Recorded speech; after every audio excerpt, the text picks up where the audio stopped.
ఆయన ఖైదనం చెల్లించవలసి వచ్చింది. ఏమిటి ఆ ఖైదనం అంటే, ఆయన ఈ లోకానికి వచ్చి మనిషి కొరకై కొంత ధనం అంటే ఈ లోకంలో ఒక మనిషి ఒకరికి ఏదైనా బాకీ ఉండి బాధ్యతత్వంలో ఉంటే వారికి ఇవ్వాల్సినటువంటి బాకీని రుణాన్ని తీరిస్తేనే ఆ మనిషి విడిపిస్తారు. అయితే పాపి అయిన మానవుడు మరి దేనికి అమ్మబడుతూ వచ్చాడంటే పాపానికి అమ్మబడుతూ వచ్చాడు. అలాంటి మానవుడిని తిరిగి మళ్ళీ విడిపించాలి అంటే దేవాది దేవుడు ఈ లోకానికి మరి మనిషిగా రావాల్సి వచ్చింది. ఎందుకు అంటే మానవుడి యొక్క రక్తంలో ఏముంది? జీవం ఉంది. రక్తమే ప్రాణమై ఉంది. అంటే మానవుడి యొక్క ప్రాణము మరి ఏ విధంగా అయితే దేవుడికి దూరమవుతూ వచ్చిందో దాని తిరిగి మళ్ళీ సమకూర్చుకోవడానికి ఆత్మ అయిన ఆ దేవుడు రక్త మాంసం కలిగిన వాడు ఈ లోకానికి రావాల్సి వచ్చింది. ఆయన రక్తము చేతనే విమోచన కలుగుతూ వచ్చింది. ఏ మానవుడైతే తన ప్రాణాన్ని మరి అప్పగించుకుంటూ వచ్చాడు అపవాదికి, ఆ అపవాది నుంచి మానవుడిని తిరిగి విమోచించాలంటే తిరిగి మళ్ళీ వేలు చెల్లించి కొనాలి అంటే దేవాదేవుడే మానవ శరీర ఆకారంలో రక్త మాంసం కలిగిన వాడు ఈ లోకానికి రావాల్సి ఉంది. ఎవరయ్యా ఆ విధంగా పాపము లేని ఆత్మ అయిన ఆ దేవుడు రక్త మాంసం కలిగిన వాడు ఈ లోకానికి వచ్చి మనిషి కొరకై ఆ ఖైదాన్ని చెల్లిస్తూ వచ్చారు అని చూస్తే భూలోకంలో మనకు ఒక్కరు మాత్రమే కనబడుతున్నారు. ఎవరంటే యేసుక్రీస్తు ప్రభువారు. ఏం చేశాడు అంటే ఆయన మన కొరకై రక్తం కారుస్తూ వచ్చాడు, మన కొరకై శిక్ష పొందుతూ వచ్చాడు, మన కొరకైనా లేఖను నెరవేర్చి ధర్మశాస్త్రం నెరవేర్చి ఆయన మనం ధర్మశాస్త్రం యొక్క బానిసత్వం నుంచి విడిపిస్తూ వచ్చాడు. ఆ విధంగా మనకి ఆయన రుణపత్రాన్ని మరి కొట్టివేస్తూ వచ్చాడు. మనం పొందవలసిన ఆసక్తిని ఆయన పొంది మనం ఏదైతే నశించి ఉన్నామో దాన్ని తిరిగి మళ్ళీ ఆయన సమకూర్చుకోవడానికి ఆయన రక్తము కాచి మనకి మరి ఖైదనముగా తనను అప్పగించుకొని మన కొరకై పాప క్షోభ నిమిత్తమై ఆయన విమోచన ఖైదనముగా అప్పగించుకొని వచ్చాడు. ఆ విధంగా మనకి విమోచన కలుగుతూ వచ్చింది. ఆ విధంగా మన రుణాన్ని ఆయన తీరుస్తూ వచ్చాడు. ఆయన మన నుంచి పాప శిక్ష రుణపత్రాన్ని ఆయన కొట్టివేస్తూ వచ్చాడు. ఆయన అధికారం కలిగిన వాడై మరి ఆత్మ అయిన ఆ దేవుడు, సర్వాధికారి ఆ దేవుడు, సమస్తం సృష్టించిన ఆ దేవుడు పాపం నుంచి మనిషిని విడిపించడానికి అధికారం కలిగి ఉన్నాడు. ఆయన ద్వారా తప్ప ఇంకెవరి ద్వారాను ఈ పాప క్షోభం కలగదు. ఎందుకంటే ఆయన సృష్టికర్త, ఆయన అధికారం కలిగిన వాడు. సృష్టికర్తకు తప్ప ఇంకెవరికి అధికారం లేదు.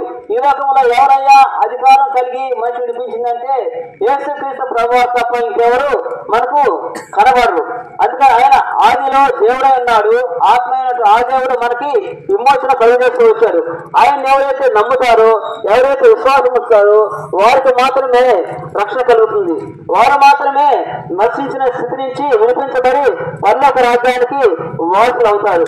కాబట్టి ఉదయకాల సంఘంలో ఎవరైనా సరే యేసుక్రీస్తు ప్రభువారిని నమ్మి ఆయన నామములో విశ్వాసం ఉంచి ఆయన నామములో పాపక్షమ పొంది పరలోక రాజ్యానికి వారసులు కావాలని ప్రభు కోరుకుంటున్నాడు.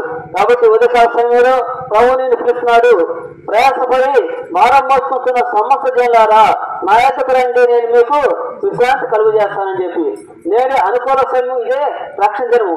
ప్రభు నేర్చుకున్న విశ్వాసముతో అప్పుడు నీవు నీ ఇంటి వారు రక్షణ పొందురు. చెప్పుడు మన ప్రభు యేసుక్రీస్తు వారికి, యేసుక్రీస్తు వారికి హల్లెలూయా హల్లెలూయా.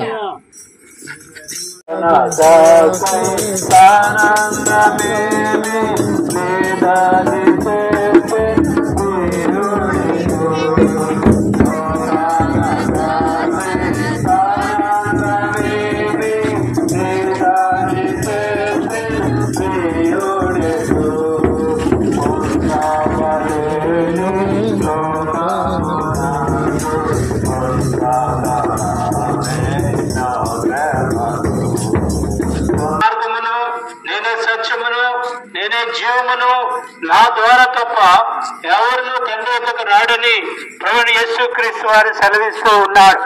ఆ అజ్ఞాన కాలమున దేవుడు చూసి మా రక్షకులని యేసుక్రీస్తువానికి స్తోత్రండి. ప్రభా నూతన సంవత్సరంలో మొదటి రోజున తండ్రి ఉదయకాల సమయంలో మరి సాక్షాత్తుగా ప్రభా మరి గ్రామంలో కొంత సమయం కొన్ని ప్రాంతాల ప్రభా మరి సువార్త ప్రకటించడానికి సహాయం చేస్తూ వచ్చావు. ప్రభా నువ్వే ఈ లోకంలోకి వచ్చావు తండ్రి, ప్రకటన చేస్తూ వచ్చావు తండ్రి.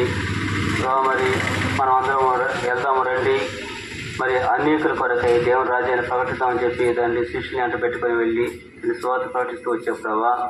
ఈ ఉదయకాల సమయంలో ప్రభా మరి లోకంలో అనేక మంది ప్రభావ నేను ఎరగని వారి కొరకై తండ్రి సువార్త ప్రకటించడానికి సహాయం చేస్తూ వచ్చావు.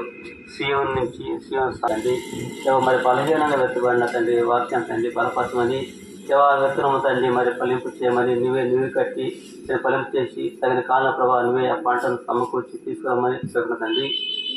సమయంలో మరి సీఎం సంఘం ద్వారా స్వార్థలు ఏకమించిన ప్రతి సహోదరిని జ్ఞాపకమని వారి యొక్క ప్రయాసాన్ని తగిన ప్రతిఫలం దయచేయమంటూ ప్రభా మరి పరిస్థితిని దీవించమంటూ తిరిగి 11 గంటలకి దేవాన్ని మందిరములో సన్నిధిలో సావాసంలో దేవాన్ని సన్నిధిలో ఉండటానికి నీ సహాయం దయచేయమంటూ తల్లి కొంత సమయం విశ్రాంతి తీసుకొచ్చి సభలో రావడానికి కూడా మీ ప్రజలకి సహాయం చేయమంటూ నీ కొరకు అప్పగించుకుంటూ యేసుక్రీస్తు ప్రభువు పరిశుద్ధమైన మహిమల నామమున ప్రార్థించడం వేయకున్నాం తండ్రి. ఆమేన్. సువార్త ప్రకటింప నిచ్చిన కృపకై సువార్త ప్రకటింప నిచ్చిన కృపకై నిన్ను శ్లాఘించునేసు ప్రభువా నిన్ను శ్లాఘించునేసు ప్రభువా స్తుతి ప్రశంస పాడెదా హల్లెలూయా స్తుతి ప్రశంస పాడెదా హల్లెలూయా స్తుతి ప్రశంస పాడెదా. చెప్పుడి సియోను వాసి ప్రభువు యేసు క్రీస్తు వారికి, సువార్తలు సహాయపడిన ప్రభువు యేసు క్రీస్తు వారికి, సియోను వాసి ప్రభువు యేసు క్రీస్తు వారికి. హల్లెలూయా హల్లెలూయా.